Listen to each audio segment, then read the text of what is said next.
a very small percentage of the world's people live in functioning democracies. And I am very fearful, given everything that Donald Trump has promised, given the kind of appointments he's made, that our democracy could very well follow that very sad trend. Today, we're joined by the renowned historian, author, and professor at American University in Washington, D.C., Professor Allan Lichtman. He is best known for creating the 13 Keys to the White House, which is a method of predicting the U.S. election outcomes, and has correctly predicted the outcomes of all U.S. presidential elections since 1984, up until the last presidential elections. That being said, Professor, I'd like to thank you for joining us today. It's truly a pleasure to have you come to the interview. My pleasure. First, I'd like to ask you about how you began development of your work. What made you start the 13 Keys? What was happening at that time for you to start the development of the keys? I'd love to tell you I developed the keys by ruining my eyes in the archives by long contemplation. But if I were to tell you that, to quote the late, not so great Richard Nixon, that would be wrong. I developed the keys largely by serendipity. In 1981, I was a distinguished visiting scholar at Caltech in Southern California near Los Angeles. And there I met the world's leading authority in earthquake prediction, Vladimir Kailas Borak from Moscow, one of the world's great scientists. And we became the odd couple of American political research. And this was 1981. What we did was we looked at every American presidential election from the horse and buggy days of politics, the election of Abraham Lincoln in 1860, through the election of Ronald Reagan in 1980. Remember, this was 1981. And we used Kailas Borak's method of pattern recognition to determine what patterns in the political environment, just as he used what patterns in the physical environment to predict earthquakes. And that exercise of pattern recognition led to the development of the 13 Keys, which best distinguished between what I would call stability, the White House party keeps power, and earthquake, they're booted out of power. And these keys best distinguished between earthquake and stability. And they are basically questions that are true-false, where an answer of true always favors stability, an answer of false favors earthquake. And they tap into the structure of how American presidential elections have worked over that period of time as essentially votes up or down on the strength and performance of the White House party. Get this, it's governance, not campaigning, that counts. And we developed a simple decision rule. If 6 or more of the keys are false, you get earthquake. Fewer than 6 false, you get stability. Well, thank you very much, Professor. So let's talk a little bit about the presidential elections that just occurred. There were a couple factors that went into the results of this last election, and one of them has been disinformation. Do you believe that this has to do with education? Might it be at play in the United States? And could this explain maybe the results of this last election? Yes, I've been right since I predicted Ronald Reagan's reelection. My first prediction in April 1982, nearly 3 years ahead of time, when 60% of Americans thought he was too old to run again, and his approval rating was historically low. That was not the first time I would predict elections contrary to the polls and the pundits. Recall, I also predicted Donald Trump's win in 2016 against all the polls and the conventional wisdom.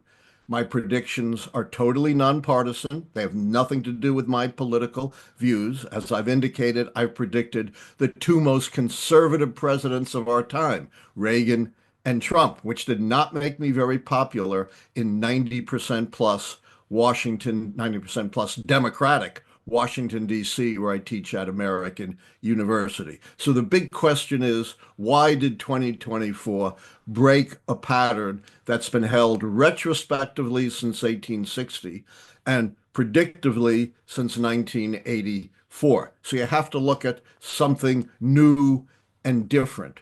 You know, I've said many times, I'm not psychic Gene Dixon with a crystal ball. I'm not Speaker Mike Johnson who thinks the Almighty talks to him.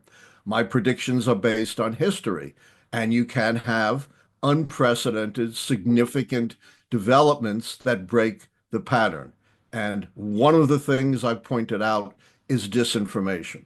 We've always had disinformation, but nothing on the scale that we've seen in 2024. It goes through Fox News and other conservative outlets, through conservative podcasters with tens of millions of viewers. And we have something new this time, a 300 billionaire, Elon Musk, putting his thumb on the scales for Donald Trump. He, his wealth is greater than the domestic product of most of the world's nations. He controls X, formerly Twitter. And it is reported that his disinformation was viewed by billions, not millions, billions of viewers. This is something new. And this disinformation pervades everything about this election. Look at the economy. Even people who felt, you know, we're doing pretty well in our personal finances still thought the economy was in shambles because there was vast disinformation. People think inflation is going up when it's been reduced from over 9% to over 2%, pretty much keeping it under control. They think the stock market is tanking. Unemployment is record high. Jobs are being lost. Real wages are going down. All of that is false. And I guarantee you, all of the things that Donald Trump and his allies have trashed about the Biden economy, they're going to take credit for once they are in office. Look at immigration. We have the disinformation that immigrants are these particularly undocumented immigrants, are these bloodthirsty killers. In fact, undocumented immigrants are the most law-abiding segment of our society, according to studies by the Cato Institute, the National Institute of Justice. Undocumented immigrants commit crime, including violent crime, at less than half the rate of native-born Americans. And there's a reason for that. They don't want to get entoiled in the criminal justice system. And then there is this lie that undocumented immigrants are sucking our resources, undermining our economy. In fact, they contribute huge amounts of taxes and are the mainstay of the agricultural, the industrial, the hospitality, and the personal service industry. If you deport undocumented immigrants, studies showed you're likely to push the economy into recession and raise prices. And then disinformation about hurricane aid, the lie that it was diverted to migrants, disinformation about the war in Ukraine, that supposedly a minor power like Ukraine started a war against one of the world's major powers, Russia, when in fact it was an aggression unprovoked by Russia against Ukraine. And the truth is, the mainstream media was utterly feeble in responding to this. They spent vastly more time on polls within the margin of error that were useless than giving us correct information and explaining the consequences of this election. And we've seen, too, the mainstream media being overtaken by the billionaires. Look at what happened with the Los Angeles Times and the Washington Post. I could give many more examples, but I think that's enough. Yes, I completely agree with you. As somebody that belongs to this era of disinformation, especially through such easy access, X, you mentioned X, Instagram, even applications such as TikTok, where creators can just release whatever types of information they want to, based off of nothing. And we, as me and the generation of that I belong to, we consume this on a daily basis. That's So exactly right. the media playing field has changed a lot. It seems like these past elections, there has been a new channel, which has been the podcasters, such as Joe Rogan and other shows that have hosted, for example, President-elect Donald Trump, and have had him on in their show. They get millions and millions of views on a daily basis. And understanding how these media outlets change is important also for the future. So how they will change the game for elections today and how they will keep on changing for the future. We live in a very fast-paced society. So how do you think that letting influential billionaires, let's say such as Elon Musk, that controls X currently, with high levels of power, change outcomes? Is this dangerous? What can we do to limit these individuals? Let me add a few things. It is so much easier to toss out a lie than it is to refute it. You can toss out a lie in one sentence, but then I've got to cite studies and analyses to refute it. There's an old saying, a lie travels around the world before truth can even put its shoes on. And that's the kind of environment we're in. I'm not blaming the voters. People are not fact checkers.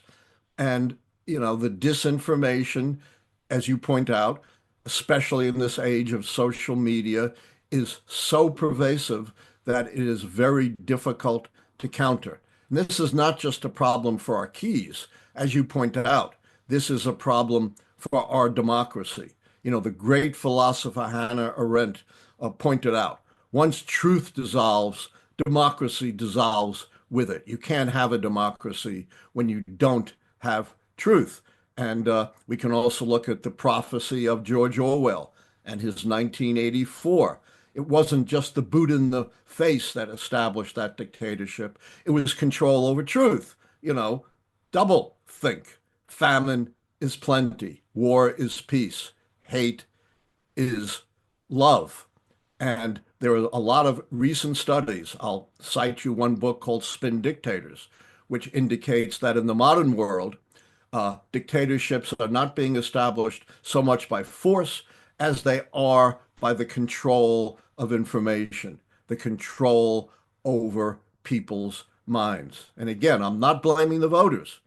I am talking about the uh, systematic situation in which we live. When I was a kid, I absorbed a lot of science fiction, and some of the plots had to do with a few people becoming so wealthy that they could control what goes on in our society. And we're becoming very close to that. So, what can we do?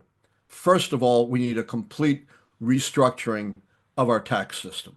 Nobody but nobody should have $300 billion and pay virtually no taxes. The problem with our tax system is that it's focused on income, not wealth. So if you're, an ordinary person making $50,000 a year at a regular job, you're going to have your taxes deducted directly from your paycheck. But billionaires like Trump and Musk, because they have it in wealth, not in income, are able to evade taxes. We need a complete overhaul of our tax system. And then we need much more reliable, factual information. It's very important that those who believe in truth and believe in facts organize a concerted effort to counter the misinformation and gain greater access to the sources of information that particularly young people like you rely upon. And I don't know what we can do about the mainstream media. It's being taken over by billionaires, and those outlets that are not are losing staff, shutting down operations. It's really, really sad. Maybe those who have some wealth and believe in truth need to invest heavily in media outlets so that they can counter disinformation. Professor, I'd like to ask you, considering these new factors that change the game completely, have you thought of modifying the 13 keys? Absolutely. Unlike other forecasters who never admit they're wrong, try to squirm out of their errors, like the pollsters who didn't come close to forecasting what happened. All of their polls were within the margin of error.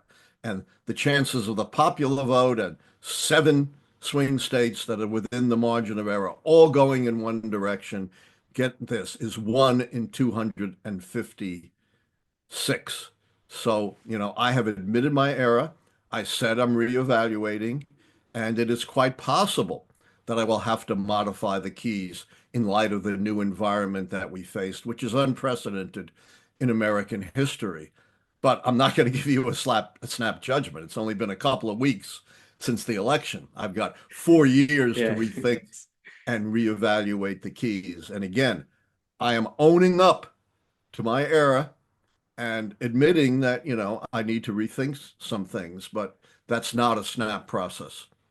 Of course, of course. Well, as a historian, Professor, you know better than I do that history tends to repeat itself. Is there any advice that you can give us for these next 4 years? Is there a specific time in history that reminds you of what's happening right now? Well, probably the closest analog is 1860, when the nation was riven between the slaveholders and those who wanted to eliminate slavery. America, despite the right-wing propaganda, was a laggard in abolishing slavery. Most other nations abolished it before the US, and it took a war for the United States to abolish it. Per capita, by far the bloodiest war in the history of the country. So, we've got to avoid that kind of conflict. And what people have to do, first of all, is organize and vote. I find it very sad that a lot of young people decide not to vote. Oh, it doesn't really matter. It doesn't make a difference. I want a protest vote. No such thing as a protest vote. Irrelevant. It's a binary choice. Republicans versus Democrats. And young people need to realize their vote counts and their vote matters.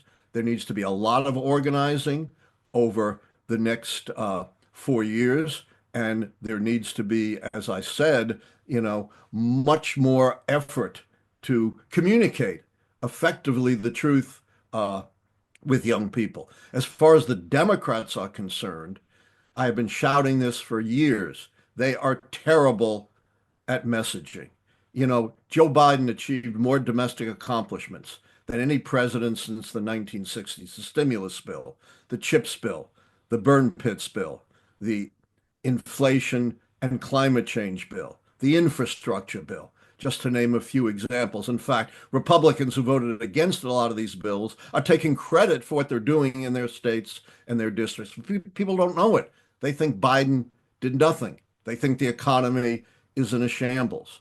Democrats need to really step up their messaging and develop simple, compelling messages that resonate with the American people. They're not doing that right now.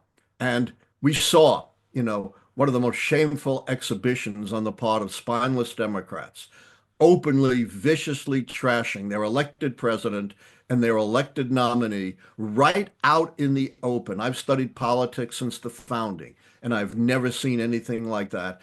And that's a short-term effect, I think, that affected this election because it inevitably tainted any Democrat nominee. And those same folks, Pelosi and company, have not looked in the mirror to understand what they did. Instead, they're pointing the finger of blame at everyone else, including Joe Biden himself. And yes, Joe Biden faltered in that debate. But to listen to the Democrats and the media, you would think 0% of viewers thought he won. In fact, 33% thought he won, which is pretty comparable to the same percentage who thought Trump won in the debate against Harris, and yet that debate had no impact whatsoever on the election. And, debating has so little to do with being an effective president. Look at Joe Biden's State of the Union, one of the most effective State of the Unions I've heard. And it wasn't just reading off a teleprompter. He responded to the heckling. He ad-libbed. He was incredibly effective. And since the debate, he's made several arduous, extraordinary foreign trips and done extremely well. He hasn't exhibited, that same kind of problems we saw in one debate. Right. These are just some of the mistakes that maybe the Democrats went through during these elections. Let's say if Biden would have stepped down from the presidency and allowed Kamala Harris to turn U.S. president, do you think that would have changed the election outcomes? Well, you never know, hypotheticals are very difficult because you can't just change one thing that changes everything. But that was my plan B. I was very vocal about that, and it was widely covered. If you're going to push Biden out, Biden should resign the presidency, make Harris the president. That would secure one of my keys, the incumbency key. It would certainly ensure the party contest key, and she would be able to campaign from the heights of the presidency. But all the Democrats did was push Biden out. They didn't adopt my plan B. Professor, let's discuss a little bit about technology, just like we were before, and AI, but in a more optimistic matter. Do you think that maybe AI could help us predict US election outcomes or technology to use it for our own benefit? Oh, I think technology and AI can be very helpful. It gives an additional perspective. I consulted AI actually when I was turning my keys, and it didn't really provide anything different from my own judgments. But every day I get a slew of emails from people claiming, oh, we know better how to define your keys, or we know better how to call your keys. And my answer is always, if you want to develop your own prediction system, based on something else, go right ahead. Of course, they never do, but if you're going to use my keys, you've got to stick to how the keys are very tightly defined. In my book, Predicting the Next President, I spent 30 pages defining the keys and showing how they've been answered since 1860. And I'll certainly continue to consult AI as I pursue my reevaluation and reconsideration of my prediction system. I'm not dogmatically stuck on anything, but I have to issue a warning. AI also has a very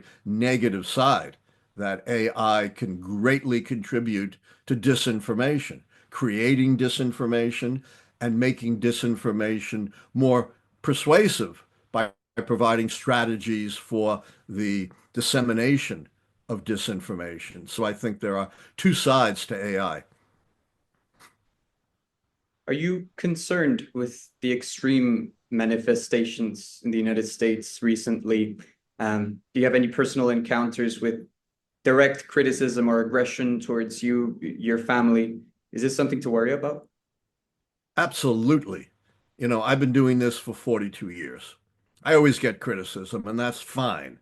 I've answered critics thousands of times in a substantive way. I don't mind substantive criticism, but I have never in my 42 years as a forecaster experienced anything remotely close to the hate that's been heaped on me this time. I have received hate that is scurrilous, vulgar, violent. My life has been threatened. I have been swatted. I have been doxxed. There have been efforts to breach the security of my home. I'm under police protection. Police have been to my house many times. The FBI has been notified. I've spent a lot of money securing very tightly my home. And this is just me. All I've ever done is exercise my free speech, nothing more than that. And, look what's happened to me. And I am really afraid that this is a harbinger of what is to come in America. Donald Trump has very explicitly said his presidency is going to be a revenge campaign. He's even going to promise to use the military against American citizens. He's called his opponents vermin who are to be exterminated, scum. And he's appointed Matt Gaetz, an extreme partisan warrior, dedicated to carry out that revenge to his Department of Justice. So I'm very worried about the future, and I'm very worried about our democracy. Look, democracy is precious, and like all precious things, it can be destroyed. Throughout most of human history, we've never had democracy. The first golden age of democracy was right after World War I, when we had about 24 democracies. That was cut in half by the 1940s. Then we had the second golden age in the late 20th century. And in the 21st century, democracies have been precipitously in decline all over the world. Today, a very small percentage of the world's people live in functioning democracies. And I am very fearful given everything that Donald Trump has promised, given the kind of appointments he's made, that our democracy could very well follow that very sad trend. And once democracy is broken, once you lose it, it's very, very difficult to retain it. And, as I pointed out from all these studies, the way in which you lose democracy most significantly is control over people's minds, ideas, and information. Touching up on that subject of democracy, how can we really ensure the future of democracy in the United States doesn't result in political warfare? Trump has promised political warfare, and the problem is there will be no guardrails. Republicans will control the Senate, the House, the Supreme Court. And nonetheless, I think those who believe in democracy need to be very proactive. As I said, organize, vote, get new means of communicating the truth and issuing the five-alarm warning about our democracy. And then they need to go to the courts. Every time Donald Trump does something that violates our laws and Constitution, they need to take him to court. Maybe the Supreme Court will bail him out. Maybe they won't. But you've got to try. And at the very least, as we know from all of Donald Trump's delay tactics, the court process grinds very, very slowly. And at the least, if Trump is doing things that violate the Constitution and the laws, at least we'll be able to take him through the courts and at least perhaps delay what he hopes to do. Professor Lichtman, thank you very much for your time. It's truly been a pleasure. I know you're a very busy man. I just want to thank you personally as well. I'm a fan of yours. And hopefully next time you're in Madrid, you can visit us. Or next time that I go to DC, it would be a pleasure as well. Thank you. Let me say a couple more things. I am continuing to voice my opinions despite all the hate and threats that have been heaped on me. I'm not going to shut down my voice. And you can follow me on my live show with my son every Tuesday and Thursday at 9 p.m. Eastern DC time. And you can find it at Allan Lichtman YouTube. That's ALLANLICHTMAN YouTube. And I want to thank you for an intellectual, respectful, rational discussion that, does not deal with all the scurrilous things that so many people have heaped on me. Thank you very much. Of course, Professor, it's been a pleasure. I encourage everybody listening to follow Dr. Lichtman on his social media accounts. I know recently you got rid of X. Yes, I'm on Bluesky. And of Well, course, follow him on all the Bluesky. other outlets as well. Just way too many trolls Yes, on X. that Not is. saying anything constructive, but just heaping more hate. No reason I need to be subjected to that. I encourage everybody to follow Dr. Lichtman, research more about his work, and get involved in politics more often as well. Professor Lichtman, it's been a pleasure. Thank you so much for your time. Thank you. Take care.